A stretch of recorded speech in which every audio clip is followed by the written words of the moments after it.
동산의 수많은 과일, 아름다운 꽃들을 감상하고 따먹을 수 있는 무한 자유를 하나님이 허락하셨는데 굳이 하나 선악과 그것을 먹고 싶었습니다. 완벽해지고 싶은 욕망입니다. 뭐든지 끝까지 다 하고 싶어하는 세상적인 욕망 때문에 그들 자신이 죄를 짓고 타락했을 뿐 아니라 이 세상에 하나님이 만드신 보기 좋고 심히 보기 좋았던 세상에 오류가 생기기 시작했습니다. 우리가 에덴 동산을 회복하고 낙원을 회복하고 하나님이 보시기에 좋은 삶을 선택하려면 마지막 하나 작은 것 그것까지 찾으려고 하고 차지하려고 하고 그리고 나 자신이 완벽해지려고 하는 그 욕심을 버려야 합니다. 우리가 이 세상의 수많은 좋은 것들, 에덴 동산의 과일처럼 수많은 장점들과 행복의 조건이 있음에도 불구하고 우리는 늘 하나만 더, 한 가지만 더 그렇게 욕심을 부립니다. 한 개인뿐 아니라 가정도 그렇고 공동체도 그렇습니다. 그 사람은 딱 그것만 하면 좋은데 조금 욕심 부리다가 자기 개인과 가정 그리고 가문 전체에 부끄러운 일을 당하는 경우를 종종 봅니다. 그 정도면 만족할 수 있는데 조금 더 욕심을 부리다가 낭패를 당하는 경우가 있습니다. 그래도 한번 여러분에게 물어볼게요. 아침에 일어나면 제일 먼저 세수하시고 꽃단장 하기 위해서 거울 앞에 탁 섰는데 나는 어쩌면 이렇게 완벽할까? 어쩌면 내가 이렇게 아름답고 어쩌면 난 이렇게 멋있을까? 난 더 바랄 게 없어. 난 정말 만족해. 혹시 그런 분 있어요? 나는 완벽하다. 나는 우리 남편 너무너무 완벽해. 내 아내는 너무 완벽해. 우리 자식은 세상에 비교할 데 없이 훌륭해. 그런 사람이 있어요? 굳이 단점을 찾으려면 끝이 없고 굳이 좋게 보려면 눈이 다 머는 건데 사람들은 좋은 장점이 99개가 있음에도 불구하고 꼭 한 가지 단점을 찾아내려고 해요. 그러면서 자기는 100% 완벽한 것처럼 그렇게 착각하며 살아가는 사람도 있습니다. 인류 역사의 가장 위대한 시인 중 하나로 손꼽히는 영국의 시인 바이런이 자기 조국에 대해서 이렇게 말했어요. 영국이여, 그대의 결점에도 불구하고 나는 내 나라 영국 그대를 사랑하노라. 우리가 살고 있는 이 나라에도 완벽하게 천국처럼 좋은 나라라서 사랑하는 게 아니죠.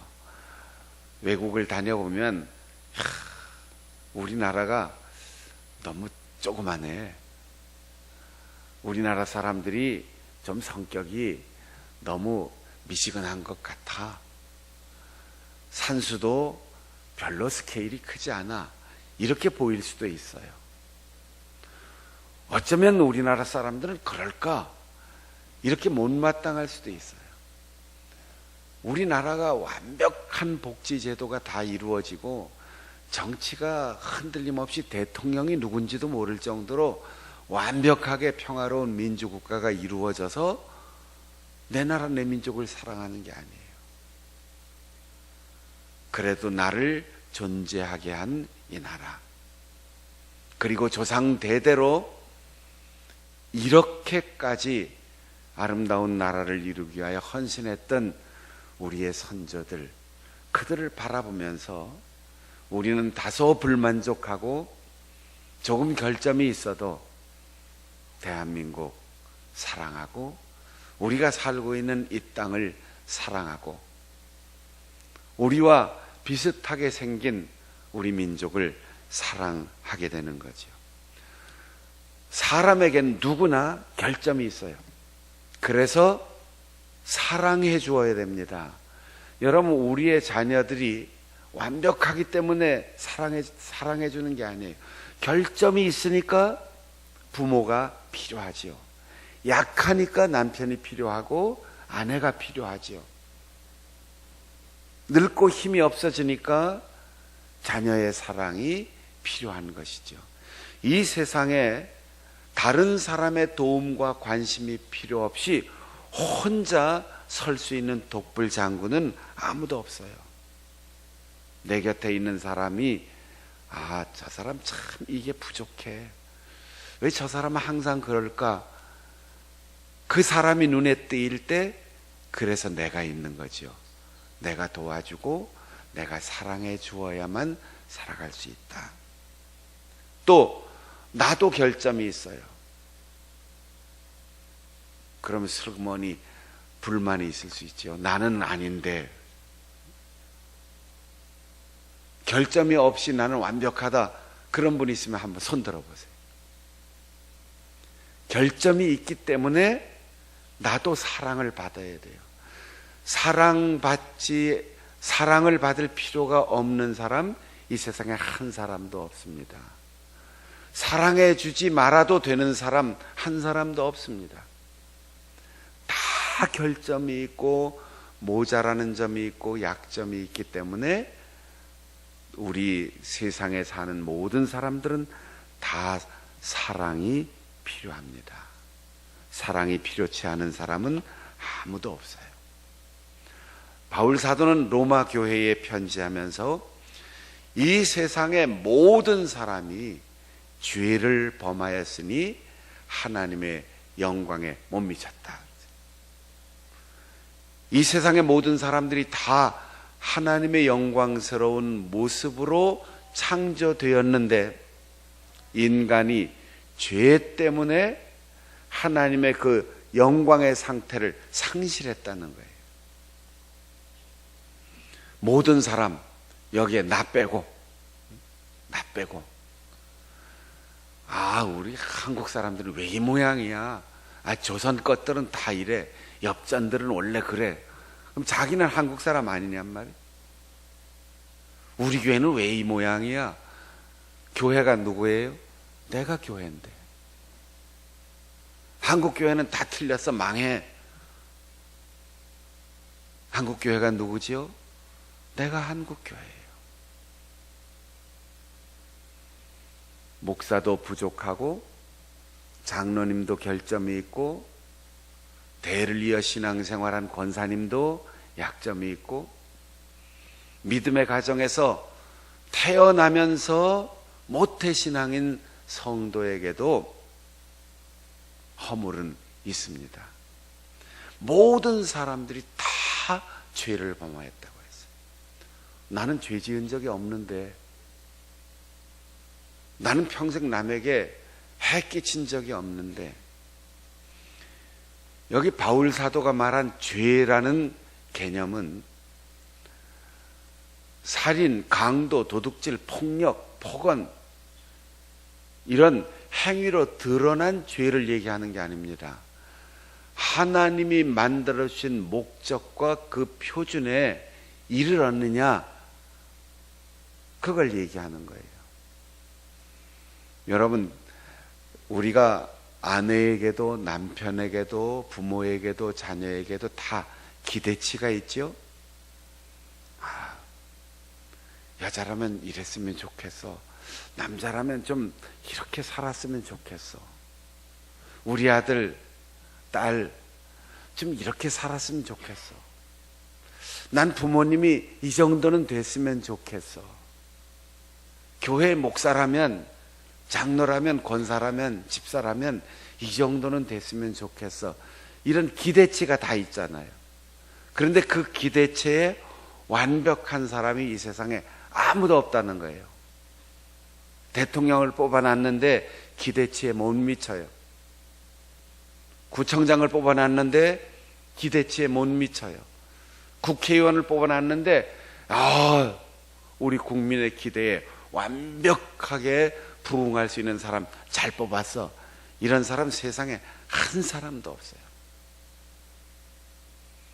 이 인간끼리도 사람이 볼 때도 기대치에 못 미치는데 하물며 이 세상에 어떤 사람이 하나님의 그 영광스러운 기대치에 이를 수가 있겠습니까? 그래서 바울 사도는 말하는 거죠. 모든 사람이 다 하나님의 기대치에 이르지 못했다.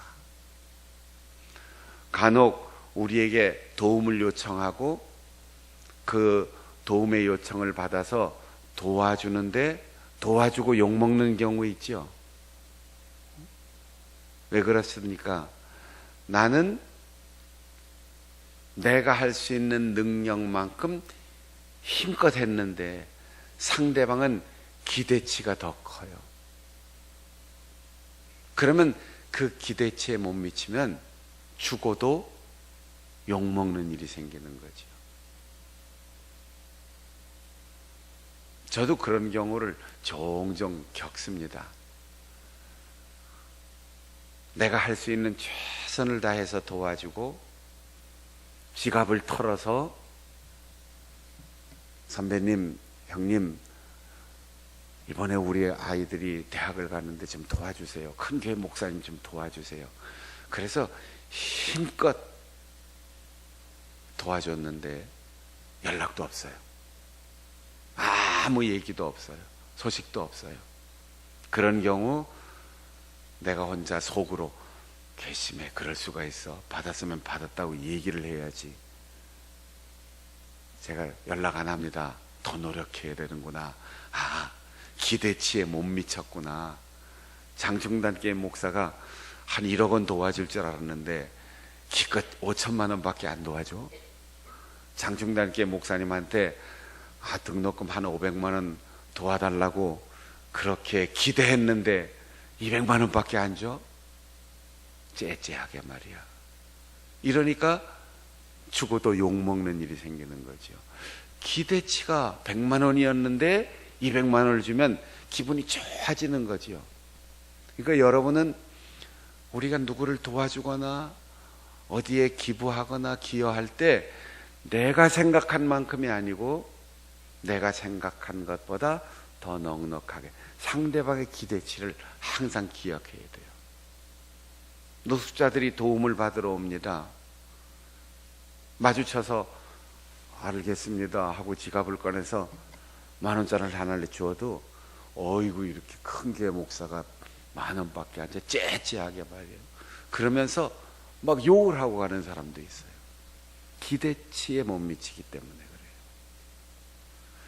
하나님께서 이 세상을 만드시고 당신의 형상으로 인간을 지으시고 완벽하게 인간을 위하여 모든 것을 다 조성하시고 단 하나, 너희는 창조주가 아니고 피조물이다.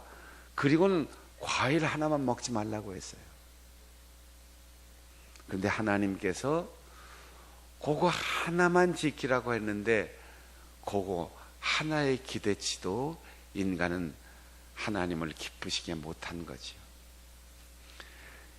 이 완벽하지 못한 허물을 가지고 있는 하나님의 기대치에 미치지 못한 이 사람의 죄, 거기에 아무도 예외가 없다는 거예요. 여러분, 우리가 하나님 앞에 설 때 나는 이만하면 훌륭하지요? 괜찮지요? 이렇게 얘기할 수 있는 사람이 누가 있겠어요? 부모님 앞에 서서 자식이 난 부모님께 받은 은혜보다 넘치도록 갚았습니다. 나 같은 효자가 어디 있을까요? 이렇게 말할 수 있는 자식이 있을까요? 자식을 사랑하는 부모가 너 부모 잘 만나서 호강하는 줄 알아. 좋은 아버지 만나서 잘 사는 줄 알아. 너처럼 행복한 자식이 어디 있나? 이렇게 얘기하시는 부모가 어디 있겠어요? 부모가 당신의 가지고 있는 모든 것을 다 주었지만 참 미안하구나. 이게 부모의 마음이죠. 좋은 남편 누구예요? 당신 시집와라 잘 와서 행복하지? 좋은 아내 누구입니까? 당신 장가 잘 가갖고 출세한 줄 알아. 이런 남편과 아내가 좋은 남편과 아내일까요? 늘 미안하고 늘 고맙고, 그러면 모자라고 허물이 있어도 사랑받을 자격이 충분해요. 남편에게 모자라는 점이 발견되면 그래서 내가 아내로 있는 거고, 아내에게 불만족스러운 부분이 발견되면 그거 도와주라고 남편이 내가 있고, 목사에게 모자라는 점이 있으면 그래서 장로님을 세우고, 장로님에게 모자라는 점이 있으면 그래서 장로님이 한 분이 아니고 10분, 20분, 30명 그렇게 세우는 것이고, 그래서 권사님이 있고, 그래서 청년이 있고, 그래서 아이들이 있는 거지요. 아무도 단 한 사람도 이 세상에 완벽한 사람은 없다. 그런데도 굳이 결점을 찾는 습관을 가진 사람이 있어요. 야, TV를 보면서 어쩌면 저렇게 이쁠까? 그러면 옆에서 그런데 말이야, 눈이 조금 짝짝인 것 같아. 야, 멋있게 생겼다. 저 남자 참 완벽해. 그런데 광대뼈가 약간 나왔어. 꼭 결점을 찾는 사람이 있어요. 가정에서도, 교회에서도, 사회에서도 완벽한 사람은 아무도 없습니다. 우리가 인간관계가 좋아지고 또 대인관계가 넓어지고 원만하게 살아가는 사람은 결점보다 더 많은 장점을 보는 사람이에요. 맞선을 보러 갔습니다. 가서 누군가 소개해준 남자를 만나고 돌아왔는데, 소개해준 친구가 물었어요. 어때? 근데 이 친구는 자기에게 그 남자를 소개해준 그 친구의 소개를 받고 가서 만났더니 정말 마음에 안 들었어요. 우선 외모가 울퉁불퉁하고 정말 자기가 기대한 것 그 이하로 정말 못생겼어요. 그런데 소개해준 친구에게, 아이고 너는 뭐 그런 남자를 소개했니? 너무 못생겼어. 이렇게 말해야 되는데 친구에게 이렇게 해요. 그래, 소개해줘서 고마워. 근데 아주 자유롭게 생겼더구먼. 이왕 말할 때 좀 듣기 좋게 하면 얼마나 좋아요. 그렇죠? 키가 너무 작아. 그렇게 표현하기보다 참 아담하게 생겼네. 그러면 얼마나 좋아요. 너무 뚱뚱해. 그러기보단 좀 풍성하게 보이더군. 이왕이면 좋은 점으로 보라는 거죠. 말을 잘하는 사람도 있고, 말을 잘 못하는 대신 침착한 사람이 있고, 말을 잘해도 경솔한 사람이 있고, 보는 관점에 따라서 그 사람의 장점은 단점이 될 수 있고, 그 사람의 단점은 조금 더 사귀어보면, 조금 더 기다려보면 그게 장점일 수가 있어요. 우리는 모든 사람이 완벽하지 않은 대신 모든 사람이 도움을 필요로 하고 모든 사람을 사랑해 주어야 할 의무가 있다는 거예요. 그래서 바울 사도는 우리가 구원받은 것이 외모로, 노력하는 행위로, 그리고 율법을 지킨 종교적인 삶으로 구원받은 것이 아니다. 모든 사람이 다 하나님의 영광에 이르지 못하고 모든 사람이 하나님의 기대치를 충족시키지 못했지만 하나님은 우리를 값없이 조건 없이 은혜로 구원하여 주셨다. 부모님들이 자식을 사랑하는 이유는 남보다 성적이 좋아서가 아닙니다. 미스 코리아처럼 예쁘고 아이돌처럼 잘생겨서가 아니에요. 그냥 사랑하는 거예요.